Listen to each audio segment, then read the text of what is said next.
قوم کی ایک بیٹی کو بچانے کا تہلکہ خیز پیش رفت کے ساتھ دو کیس میں بہت بڑی خوشخبری مل چکی ہے، اور وہ یہ کہ جتنے بھی اوچھے ہٹ کندے غلط طریقے اپنائے جا رہے تھے مہدی کاظمی کو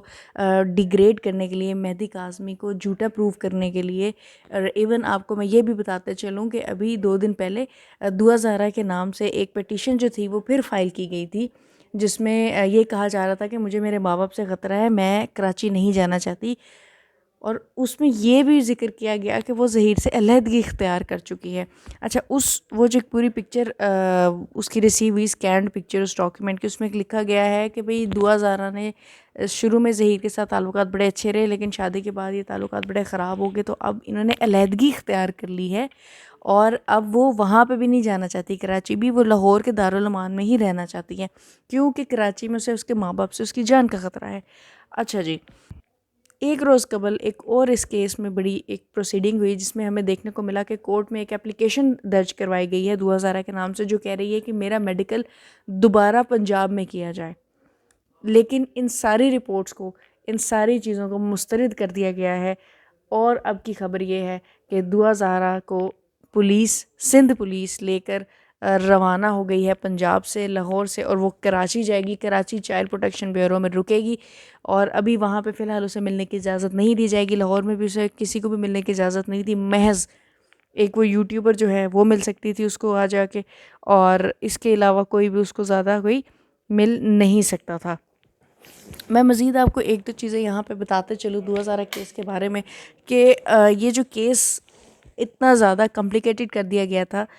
اس میں کوئی کچھ بھی کمپلیکیٹڈ نہیں تھا، یہ اوپن اینڈ شٹ کیس تھا، سیدھا سیدھا، جس میں پتہ لگ رہا تھا کہ بچی نابالغ ہے، بچی جو ہے وہ اپنی مرضی سے شادی کرنے کا اختیار رکھتی ہے، لیکن وہ کر نہیں سکتی ہے لاء کے اکارڈنگ، اور اس ایج میں بچی کو کڈنیپنگ ہی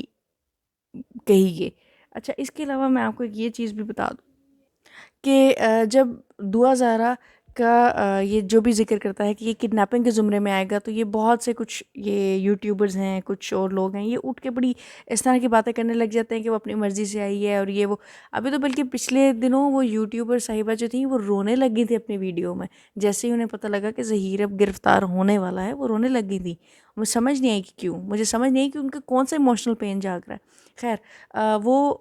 اس کیس میں سر کہہ رہے تھے کہ 2000 اپنی مرضی سے۔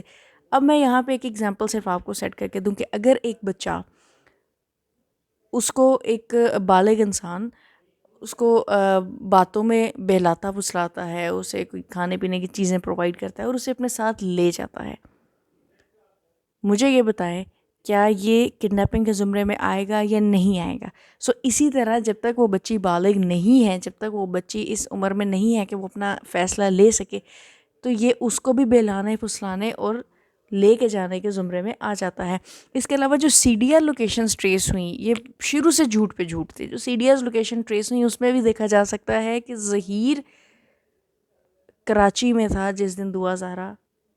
لاپتہ ہوئی،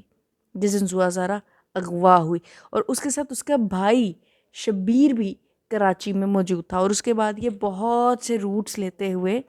لاہور پہنچے، اور یہ سی ڈی آر لوکیشن تمام چیزیں بتا رہی ہے۔ یہ نمبر جس کی سی ڈی آر نکلی، یہ بھی ظہیر کے نام کا رجسٹرڈ نمبر ہے جس کی سی ڈی آر نکلی ہے۔ ان شارٹ یہ اتنا سیدھا کیس نہیں تھا جتنا اس کو بنا رہے تھے کہ بھئی یہ تو بس پسند کی شادی کا کیس ہے، یہ وہ بالکل نہیں تھا۔ یہ واقعی میں جو کیس تھا یہ کڈنیپنگ کیس تھا، اس کے بعد یہ چائلڈ ٹریفکنگ کا کیس تھا۔ اقرار الحسن جو ہیں ان کی خاموشی پہ سارے سوال نشان اٹھا رہے تھے کہ اتنے عرصے سے وہ کیوں خاموش تھے اس پوری چیز کو لے کے، تو انہوں نے کہا کہ میں بچی کی زندگی کے لیے، بچی کی حفاظت کے لیے خاموش رہا تھا، اور یہ بھی انہوں نے کلیم کیا کہ ان کے پاس اس طرح کے پروف ہیں، ایویڈنسز ہیں جو ظہیر کے اگینسٹ یوز کیے جا سکتے ہیں۔ اب ساروں کی نظریں اس ٹائم وہاں پہ لگی ہوئی ہیں کہ دیکھیں اقرار کون سا ثبوت لے کر آتے ہیں اور کون سا ثبوت لا کر دکھاتے ہیں، اور اس ظہیر کو شدید قسم کی سزا ملتی ہے، اس کے بھائی شبیر کو شدید قسم کی سزا ملے، اس کے پورے گھر والوں کو سزا ملے، اور پھر انہیں پتہ لگے کہ غلط کام کا نتیجہ کیا ہوتا ہے۔